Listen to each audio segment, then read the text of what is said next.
Hi, and welcome to A Punk with Toys. My name is Lawrence, and today we're doing another classic review, but this time a G.I. Joe, a real American hero. This is the first vehicle that we're going to be looking at, and that is the Vamp. And I mentioned on the Clutch video that you got to watch previously, and I'll have that at the end of this video. This was the first vehicle that I had ever gotten.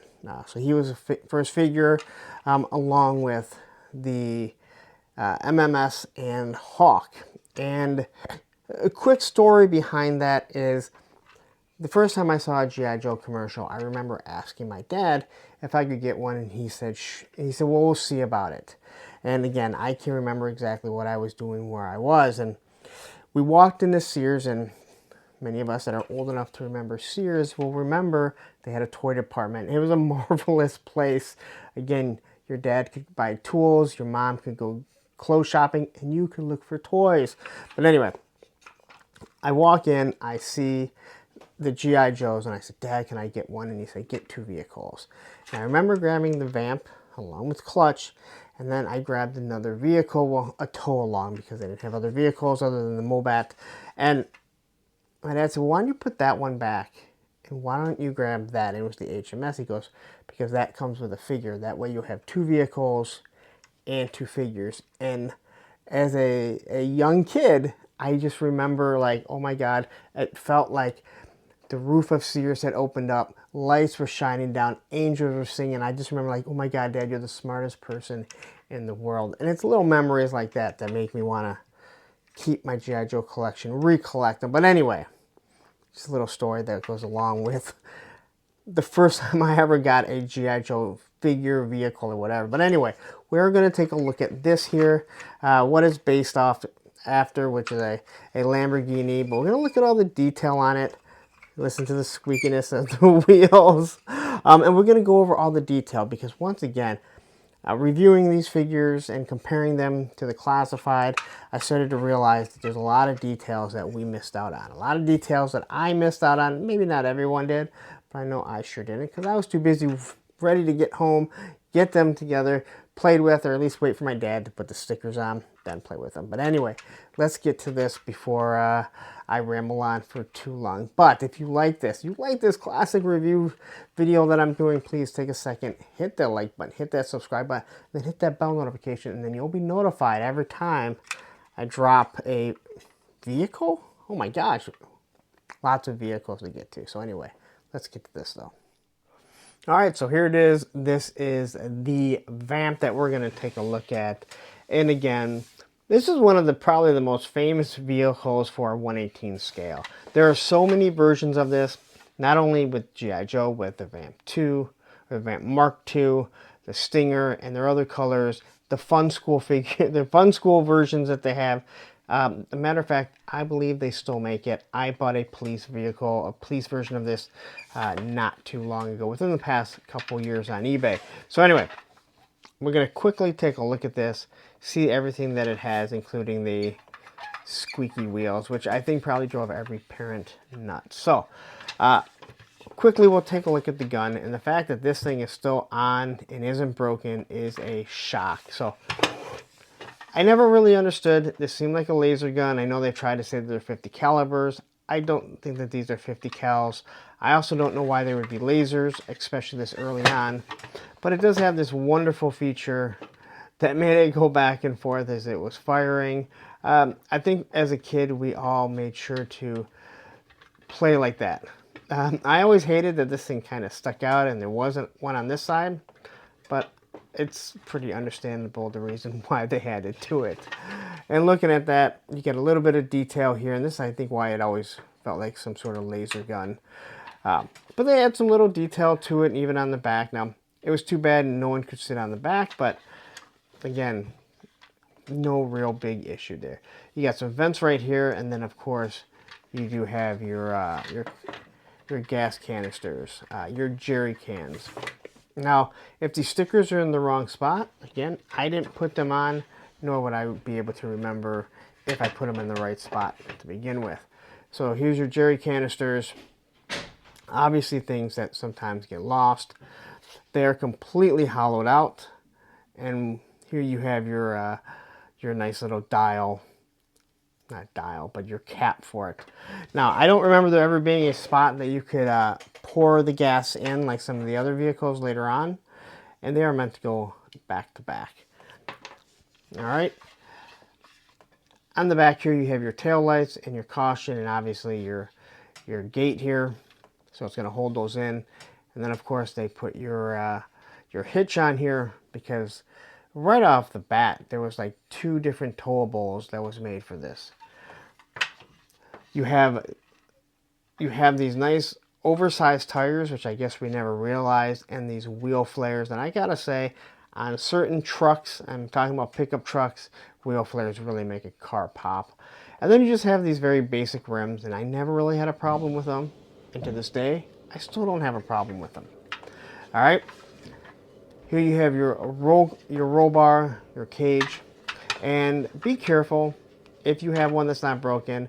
These always tend to break. All right, so if you're lucky enough, even if this does break, you want to make sure right up here that this is nice and solid. All right, on the front here, we have what we believe is a gun, but in all honesty, none of us really know. In the classified line, they turned it into an environmental sensor, but I think it was a gun to begin with originally. And you have these little hooks here that was meant to hold the hood down. A lot of sports cars or cars that are going, like 4-wheel drives, they'll have hooks so they can cable their the hoods down, so they never have to worry about them popping up. On the front, you have a winch that is not usable, and I don't believe there was ever a bar that went across here. And then here we have the lights, and I never understood the slits until the classified one comes out. And if I am correct, and maybe you can correct me if I'm wrong, but the slits here were actually meant to be a guard. So if you're driving through the brush, it wouldn't smash and break your lights, obviously. All right. And then when you look on the inside, you have a stick shift or a shifter. I'm not sure if it's an actual stick. I would assume it probably is. And then you just have, your little cluster right there. You got a little bit of a gauge right here. It's probably a mic. I totally have a brain fart on it. And then you do have some nice detail. I don't say nice detail, but detail showing how the seats actually sit up. And I'm doing my best to kind of lighten this, right? So these lights are here for. All right. And there you go. You can see how that looks. And then even on the back here, I have this and I totally forgot to use it. Right back here, they put all this little detail into it. And this is stuff that, in my opinion, at least as a child, I completely missed out. Now, I definitely noticed the steering wheel, which is another piece that is lost extremely easily. All right. But just the way this is all set, and you even have like this little, well, so actually here is your radio. It looks like right there. I'm not really sure what this is in here, more like a calculator it looks like. But I like the fact that you have a cluster gauge, and again, even though the wheels do not turn, you have a steering wheel which is easily lost, and that also doesn't turn. But you're able to get a figure in there. And to be honest, it's actually very easy. So, oh, and look at that. Also forgot the rear view mirror right there. So little details that, we don't really see. Maybe we don't remember. I'm sure there are some people that will remember all of them. And the figure, and especially in this vehicle, sets really easily.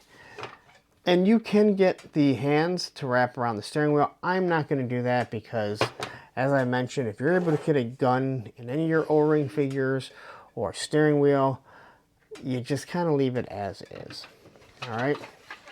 As for the bottom, there is no detail on the bottom, although you do get the Hasbro Industries 1982. So you know exactly how old this is. There's no shocks on this one. It does move up and down, but those aren't shocks. So again, this was a extremely fun toy. I think every single kid tended to have one of these, or the Stinger, or the Mark II, or at least most kids. And this is something that could be taken anywhere.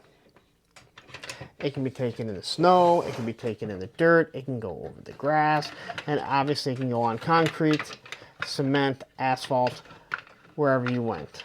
But again, this is just one of the most iconic 1/18 scale vehicles. I think it is probably the most used and iconic 1/18 scale vehicles, at least for the military line.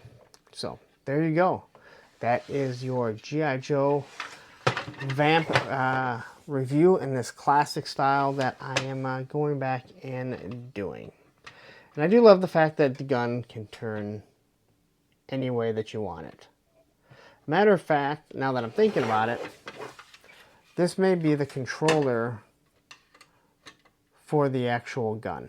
Alright, because a lot of these guns are radio controlled, or at least they are now. Maybe they weren't back then, but again, they were forward thinking, that is for sure. Look at that, it still works. Anyway, let's wrap it up.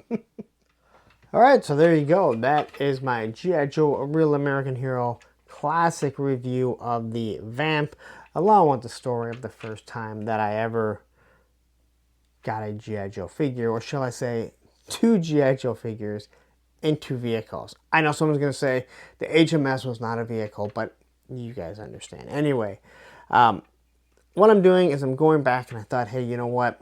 I was going to do all the figures, but I was trying to figure out how do I work in the vehicles, and I figured, hey, you know what? I do two figures a week and 1 vehicle. There's a lot of vehicles. There's a lot of vehicles to get through. Anyway, I hope you guys enjoyed this classic review. It gives us a reason to go back. Again, a lot of people maybe never had this. Their parents couldn't afford it. Maybe they weren't into G.I. Joe. They were Transformers guys, Star Wars guys, Mask guys, He-Man guys, whatever. Or maybe they were just, it was after their time or before their time. Either way, this way you can kind of get a look at it, realize maybe what you missed. Maybe you want to go back and start collecting some vintage O-ring stuff. That's up to you. I just kind of want to showcase it.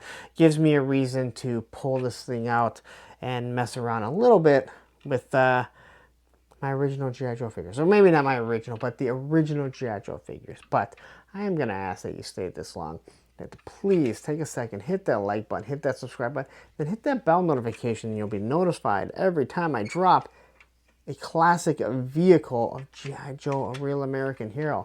Now I'm going to get out of here. But what I am going to do is I'm going to leave you with the clutch, because how can you watch a Vamp and not see about the clutch figure? And down here is going to be the playlist of all the G.I. Joe, A Real American Hero classic reviews that I'm doing. Take care.